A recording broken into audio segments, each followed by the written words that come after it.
Where the wedding bells are loudest, listen for the match that no one hears. So said the fox-shouldered ash child, and stepped out from the black corner of the palace wall. She carried no lantern. Across her shoulders lay a thin, still fox, and its glass eyes took the light from doors that had closed behind them. Listen, then. Once, in a winter that had not yet ended, there was a prince to be married before morning. The town lay round his palace as if it had been set under a white cloth. The roofs were white, the wells were white, the signboards hung with white fringes, and the narrow streets had lost their stones beneath the snow. Only the palace windows were not white. They burned amber, one above another, like candles set in a cupboard, and locked away. Beyond the square stood a low hedge of briars. It was black in the snow, and every thorn wore a little bead of ice. Past this hedge came Astrid Vale with a wooden tray before her. The tray was fastened to her neck by a cord. In it lay matches in small paper boxes, neat as loaves in a baker's window, though no hand reached out for them. Astrid was not old. She was not so young that she did not know the price of things. Her dress had once been brown, but ash and weather had made it the colour of road dust. Her shoes were too large, and each step lifted them a little from her heels. About her shoulders she wore a thin fox stole, so worn that the fur lay in threads. Yet she had brushed it smooth with care before she came out. As one smooths the hair of a child who must be sent among strangers. The fox's glass eyes caught the wedding windows. They held the amber light after Astrid's fingers had lost it. No one had bidden her to the palace. No one had forbidden her to stand beneath it. There are many such places in the world where one may stand and not enter, and the snow keeps the rule better than any guard. The gates were open for carriages, for cooks, for pages carrying white napkins over their arms, for musicians with their instruments under cloth, for the florists who had brought boughs of fir and waxen berries from the lower wood. They were not open for a girl with matches. She crossed the square without haste. Haste would have shaken the boxes and bent the matches. Besides, the snow was deep, and every footfall had to be made twice, once by the shoe and once by the will. Above her, the bells began. They did not ring as the church bell rang for a burial, one by one into the air. These bells were many and bright. They ran out from the palace roof and down the streets, and all the little panes in the houses trembled. Astrid stood still when the first peal passed over her. She lifted her face. Snow settled on her lashes, and for a moment each lash held a white grain, as if she too had been put under glass. The wedding window was high above the square. It was not the highest window, nor the widest, but it was the one in which the light lay deepest. Curtains of red stuff had been drawn back from it, and their folds were like warm shadows. Sometimes a figure moved across the glow. Sometimes a hand lifted a cup. Once there passed a sleeve sewn with silver thread, and the whole pane shone. Astrid could see the light. She could not feel it. That was the first thing the tale set in its place. She went nearer to the palace wall and stopped beneath a stone angel whose wings were rimmed with snow. The angel looked down with a face that had forgotten both pity and scorn. Astrid set her tray straight. The cord had bitten a red line at the back of her neck, but she did not touch it. She took one box from the tray and held it toward the street. "Matches," she said. Her voice did not travel far. The bells were still at play, and wheels passed under the arch, and hooves crushed the snow to grey water. A boy carrying a basket of small loaves ran by with his chin tucked into his collar. A maid in a blue cloak hurried after him, laughing because the wind had taken one end of her ribbon. Neither saw the box in Astrid's hand. They had the palace door before them, and a door that is opening fills the eye. Astrid lowered the box again. One match had worked itself loose and lay across the others. Its head was pale yellow. Its wooden stem had a little bend in it. She touched it with her finger to set it straight.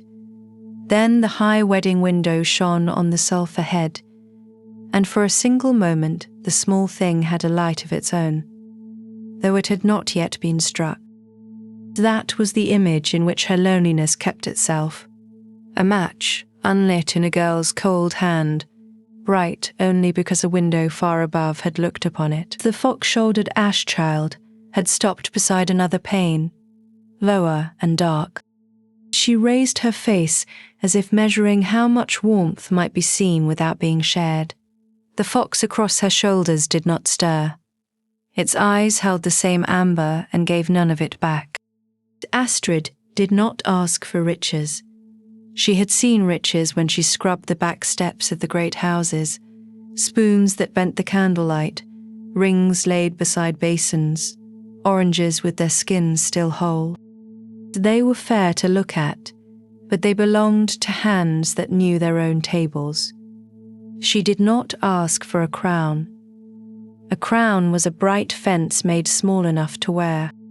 She did not even ask first for bread, though her mouth was empty and she could smell the wedding loaves when the wind came from the kitchen court.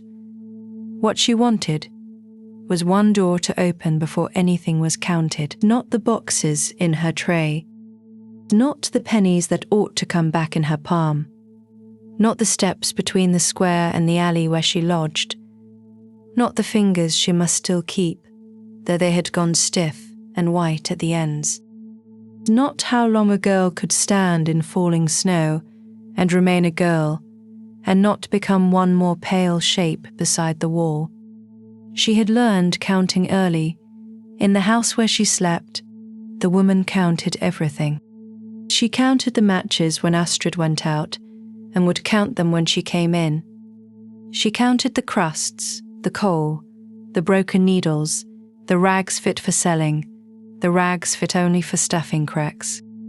She counted Astrid's coughs when they kept her awake, and Astrid's silence when there were no coughs. The counting was not wicked. It was as steady as a clock, though there was no clock in the room. It went on because the room was poor, and poverty has thin fingers. But there had been a time before that room. Astrid kept it as one keeps a coal under ashes, not to show but that it may not quite go out. It had been an attic under a steep roof, where rain spoke plainly on the tiles. The beams were low, and in winter the frost drew little ferns upon the inside of the panes. There was a trunk with a brass hasp, a chair with one mended leg, 2 blue cups, and a lamp set upon a box beside the bed. Her grandmother had turned that lamp low each night, but never out until Astrid slept. The lamp had not been fine. Its glass was smoked at the top. Its handle was bent. When oil was short, the flame was no larger than a bean, and it leaned from side to side if anyone crossed the floor. Yet it had made a circle in which things had names. The cup was the cup. The shawl was the shawl. The hand that tucked the coverlet under Astrid's chin was the hand that would be there in the morning. Outside the attic, wind might press its face to the roof and the stair might creak with other feet. Inside, the lamp knew her. When the grandmother died, the lamp had burned until the oil was gone. No one thought to fill it. The attic was let to strangers who had more bundles and fewer memories. Astrid had stood on the landing with a parcel of clothes under her arm and had watched the door shut. The key turned once. It was a small sound. It has followed many children. She had no key now. In her pocket there were only 3 things: a bit of string, a crust hard as bone, and a button that had come from her grandmother's sleeve. The button was black horn, cracked across the middle. Astrid carried it because it had once been fastened to someone who opened to her. Often, when her hands were warm enough to feel small things, she rubbed the crack with her thumb. Now her hands were not warm. She could feel the button only as a shape, and even that was fading. She looked up again at the wedding window. A shadow passed across it and returned. The music within changed. There must have been fiddles, for the light itself seemed to turn, though light does not dance unless something stands before it. A row of candles burned along the inner sill. Their flames were even and tall. They had so much air, and she so little warmth. Astrid did not hate the candles. She looked at them with care. Beauty was not less beautiful because it stood behind glass. The red curtain, the bright sleeve, the breath that misted the pain from within. She saw them all.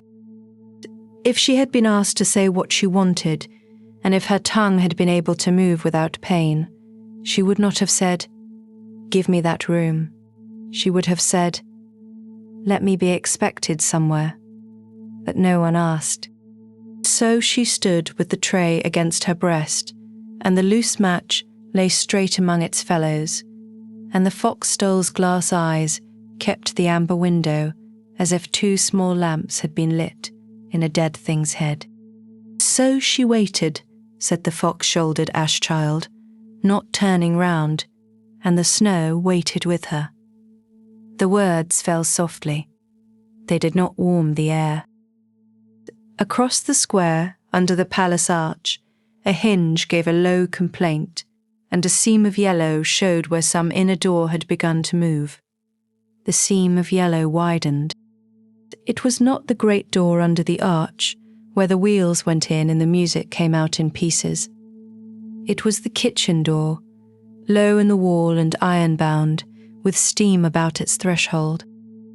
When it opened, the smell of broth and baked apples came with it, and also the sharper smell of ashes, warm from the oven mouth.